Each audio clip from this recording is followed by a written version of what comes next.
आपको उन 5 क्रांतिकारी बदलावों के बारे में बताते हैं जो प्रधानमंत्री मोदी ही कर सकते थे और कैसे उन्होंने अलग सोच अपनाई, पूरा अलग अप्रोच अपनाई। सबसे पहली बात है भारत में पूरी जनसंख्या का और हर तरह के डेटा को डिजिटाइज करना। प्रधानमंत्री मोदी हर समस्या को जड़ से पकड़ते हैं, पहले वो समस्या को समझते हैं और फिर उसकी जड़ तक जाते हैं, ये उनकी खास बात है। और वो अच्छी तरह से ये जानते थे कि अगर सरकार के पास देश के नागरिकों का सही डेटा ही नहीं होगा तो वो लोगों तक अपनी योजनाओं का लाभ कैसे पहुंचाएंगे। एक ऐसी समस्या थी ये जिससे पिछली सरकारों ने बहुत संघर्ष किया और देश के हर वर्ग और नागरिक से जुड़ी सही जानकारी नहीं होने से बड़ी बड़ी योजनाएं हमारे देश में कामयाब नहीं हो पाई। और ऐसा कई बार हुआ जब सरकार गरीबों को पैसा भेजना चाहती थी, आर्थिक मदद देना चाहती थी या किसानों को मुआवजे के तौर पर मदद भेजती थी और उन तक पूरी मदद पहुंचती नहीं थी। आपको याद होगा पूर्व प्रधानमंत्री राजीव गांधी ने एक बार कहा था कि दिल्ली से वो 1 रुपया भेजते हैं और गांव में पहुंचते पहुंचते वो 10 पैसे रह जाता है और 90 पैसे उसके कहीं और ही निकल जाते हैं। ये लीकेज होती है सरकार के मदद में और ये लीकेज होती थी भ्रष्टाचार की वजह से और इस वजह से होती थी क्योंकि हमारे पास डेटा नहीं था लोगों का। उस समय सरकार द्वारा भेजी जाने वाली आर्थिक मदद लोगों के सीधे बैंक खातों में या लोगों के सीधे घरों में नहीं जाती थी, बल्कि इसे या तो पंचायत स्तर पर फंड बांटकर भेज दिया जाता था या सरपंच या ब्लॉक प्रधान को पैसा भेज दिया जाता था और वो अपने हिसाब से लोगों में बांट देते थे। और जो गरीब है उसे उसका सही पैसा कभी नहीं मिलता था क्योंकि वो पैसा उसके अकाउंट में नहीं जा रहा, कहीं और जा रहा है और लोग इस पैसे को मार लेते थे भ्रष्टाचार में। इस समस्या की जड़ में जो कारण था वो था देश की जनसंख्या का डेटा डिजिटाइज ना होना। हमारे पास कोई डेटा नहीं था। जब मोदी 2014 में प्रधानमंत्री बने तो उन्होंने सबसे पहले यही काम किया। 28 अगस्त 2014 को प्रधानमंत्री जन धन योजना लेकर आए जिसके तहत आजादी के बाद पहली बार ऐसे लोगों के बैंक खाते खुले जो पहले भारत की बैंकिंग व्यवस्था का हिस्सा तक नहीं थे। आज पिछले 8 वर्षों में इस योजना की मदद से 46 करोड़ लोगों के नए बैंक खाते खोले जा चुके हैं और इनमें 1,72,000 करोड़ रुपए जमा है। बड़ी बात यह है कि मोदी ने पहले लोगों के बैंक खाते खुलवाए और फिर इन सभी खातों को लोगों के मोबाइल नंबर से लिंक कर दिया जिससे पूरी जनसंख्या का डेटा डिजिटाइज हो गया और इसके बाद सरकार कई योजनाओं का, सरकारी योजनाओं का लाभ लोगों तक सीधे पहुंचने लगा। अब सोचिए, जैसे आज सरकार देश के लगभग 12 करोड़ किसानों के बैंक खातों में सीधे पैसा पहुंचा रही है। वो तभी संभव हो पाया जब उनके पास, सबके पास बैंक खाते हैं। पहले की सरकारें ये सोचती थीं कि अगर आपके पास पैसा ही नहीं है बैंक में जमा करने के लिए तो आपको बैंक खातों की क्या आवश्यकता। लेकिन वो मोदी थे जो आगे की सोच रहे थे और वो जानते थे कि इसका क्या फायदा होगा। प्रधानमंत्री आवास योजना के तहत देश भर में 2.5 करोड़ पक्के मकान बनाए गए हैं देश के गरीब लोगों के लिए। ये डेटा भी ऐसे ही आया। इसके अलावा कोविड के बाद देश के 80 करोड़ लोगों तक हर महीने मुफ्त अनाज इसीलिए पहुंच पाया क्योंकि सरकार के पास उनका पूरा डेटा था। और इसी की मदद से हमारे देश में शौचालय बने, मुफ्त LED बल्ब्स बांटे गए और सरकार कोविड की वैक्सीन भी सीधे लोगों को लगा पाई। हमारे पास कोविड का भी आज पूरा डेटा है जो किसी भी देश से कहीं ज्यादा बेहतर और सटीक है। पिछले लगभग 1.5 वर्ष में सरकार कोविड वैक्सीन की 216 करोड़ डोज लोगों को लगा चुकी है और आज सरकार को यह बात बिल्कुल पता है कि हमारे देश में किस व्यक्ति ने कितनी डोज लगवाई है, किस सेंटर पर लगवाई है, उसकी उम्र क्या है, उसका पता क्या है, उसका फोन नंबर क्या है।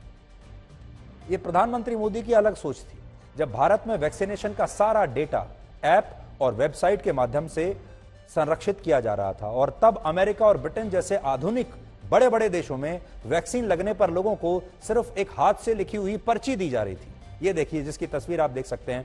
अमेरिका में, ब्रिटेन में, बड़े बड़े देशों में जब वैक्सीनेशन हो रहा था तो इस तरह हाथ से लिखकर पर्ची दी जा रही थी, जबकि हमारे देश में जब आपका वैक्सीनेशन होता था तो सीधे आपके मोबाइल फोन पर आपको मैसेज आता था, ऐप पर आपका पूरा डेटा रजिस्टर हो जाता था और रियल टाइम काउंटिंग हमारे देश में हो रही थी। ये सब इसलिए हो पाया क्योंकि हमारे पास डिजिटाइज्ड डेटा था।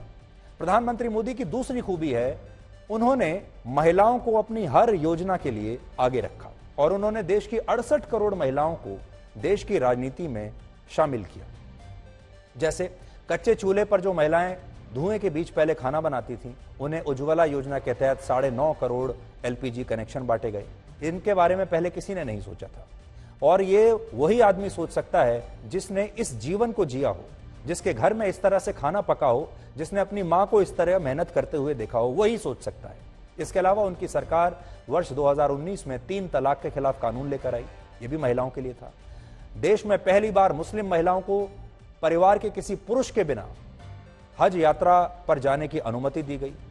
पहली बार नेशनल डिफेंस एकेडमी यानी एनडीए में महिलाओं के प्रवेश का फैसला किया गया। भारतीय सेना में महिलाओं के लिए परमानेंट कमीशन की स्थापना की गई। नौकरी पेशा महिलाओं के लिए मैटरनिटी लीव 12 हफ्तों से 26 हफ्ते कर दिया गया। और बेटी बचाओ बेटी पढ़ाओ अभियान की मदद से भी उन्होंने बेटियों के प्रति समाज में एक नई सोच पैदा की। इसके अलावा महिलाओं की सुरक्षा और स्वास्थ्य के लिए पिछले लगभग 8 वर्षों में 11 करोड़ से ज्यादा शौचालयों का निर्माण उन्होंने किया। ये सब नई चीजें थी जो सिर्फ उन्होंने सोची। आज प्रधानमंत्री मोदी के मंत्रिमंडल में कुल मिलाकर 11 महिला मंत्री हैं, जो कि एक बहुत बड़ी बात है। इसके अलावा आज अपने जन्मदिन के मौके पर प्रधानमंत्री मोदी ने देश की महिलाओं से आज अपने मन की बात कही है। आज वो मध्य प्रदेश में थे अपने जन्मदिन के दिन, और वो एक बहुत बड़े महिला सम्मेलन में शामिल हुए। इस दौरान उन्होंने कहा कि वो अपने जन्मदिन पर वैसे तो अपनी मां से मिलने के लिए जाने की हर बार कोशिश करते हैं। आज मां से नहीं मिल सके, लेकिन आज उनकी मां उन्हें देश की इन लाखों महिलाओं के बीच देखकर बहुत खुश हो रही होंगी।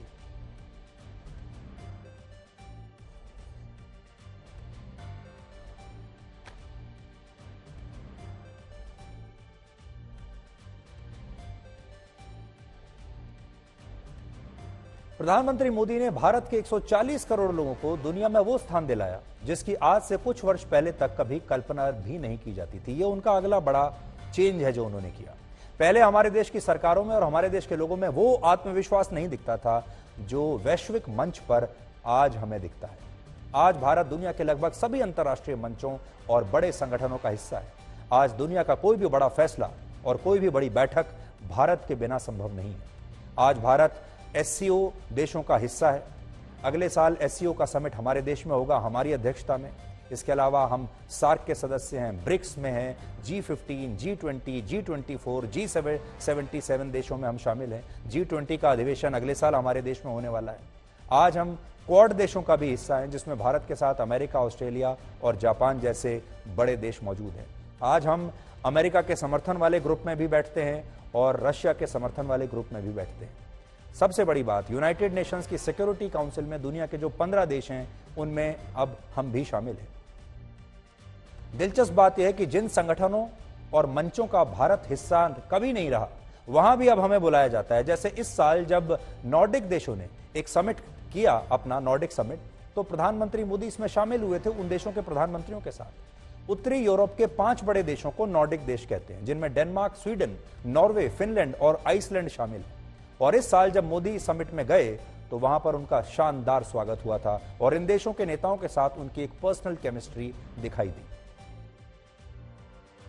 असल में पिछले 8 वर्षों में प्रधानमंत्री मोदी ने दुनिया के तमाम बड़े नेताओं के साथ एक अलग खास तरह की पक्की दोस्ती की है, और ये दोस्ती बराबरी वाली दोस्ती है। ये एक नई बात भारत के 140 करोड़ लोगों ने देखी है कि उनका प्रधानमंत्री आज कितने बड़े बड़े जो दुनिया के नेता हैं उनके साथ उन्होंने एक अच्छी अपनी पर्सनल केमिस्ट्री बनाकर रखी है, और वो सब उन्हें अपने आप को प्रधानमंत्री मोदी का पक्का दोस्त मानते हैं। देखिए,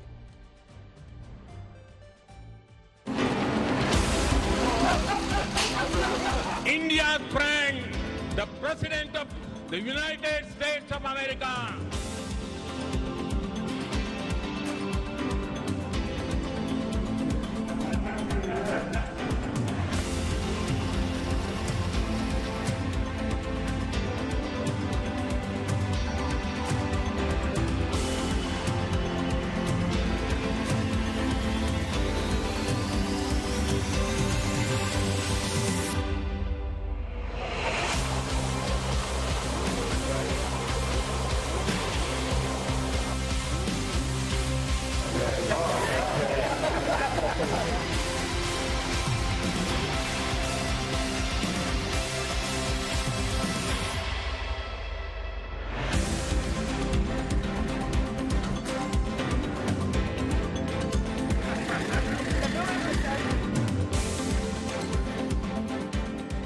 आज भारत की यह स्थिति है कि वो अमेरिका से भी हथियार खरीदता है, अमेरिका से भी सौदा करता है और रशिया से भी हथियार खरीदता है। अमेरिका के ना चाहने पर भी रशिया से तेल भी खरीदता है, रशिया के साथ भी बात करते हैं और यूक्रेन को हम मदद भी भेजते हैं। यानी हम रिश्ते बनाते हैं अपनी शर्तों पर, और ये शर्त लगाना हमें मोदी ने सिखाया।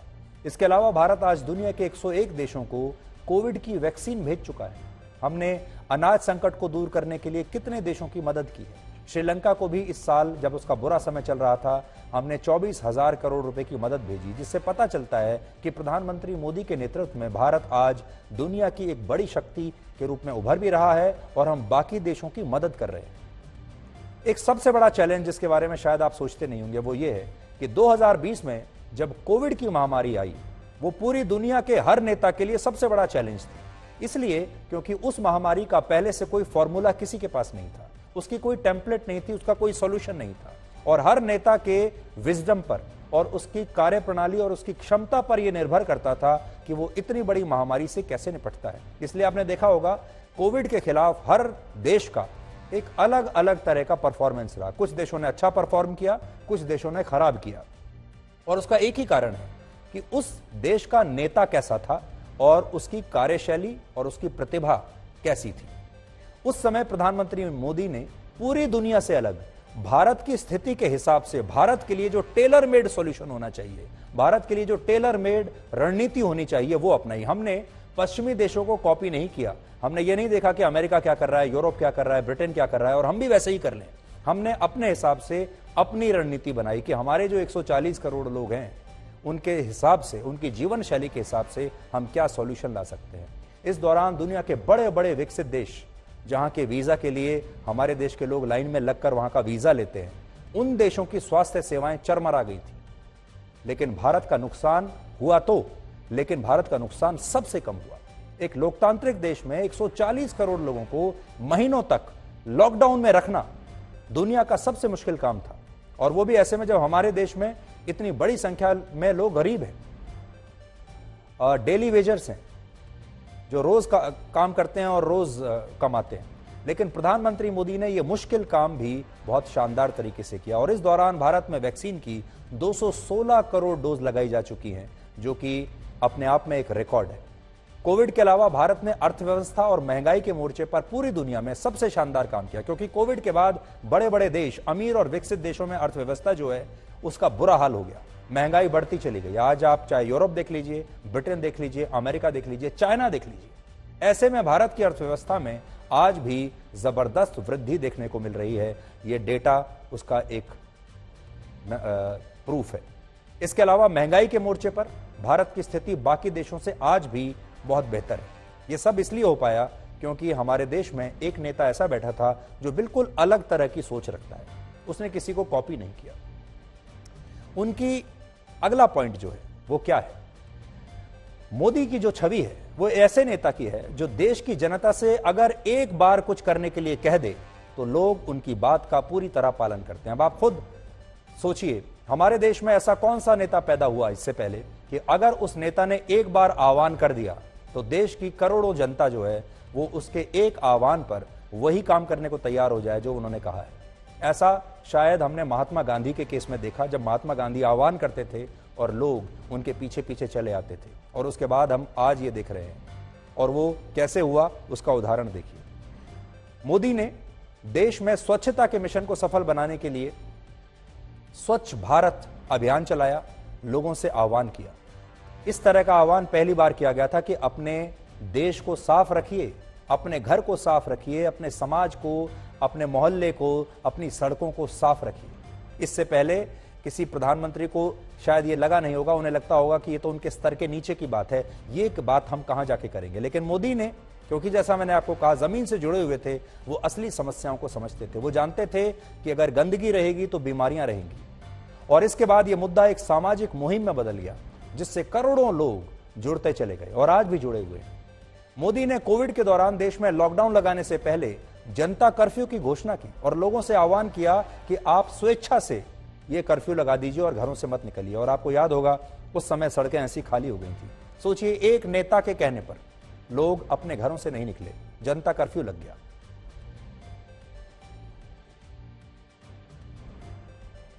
इसके अलावा कोविड के खिलाफ एकजुटता दिखाने के लिए थाली बजाने की पहल हुई, दिया जलाने की पहल उन्होंने की और उनकी हर अपील और हर बात का देश के लोगों ने पालन किया कि हमारे नेता ने हमें कहा है, और देखिए लोग बाहर निकल गए, थालियां बजाने लगे।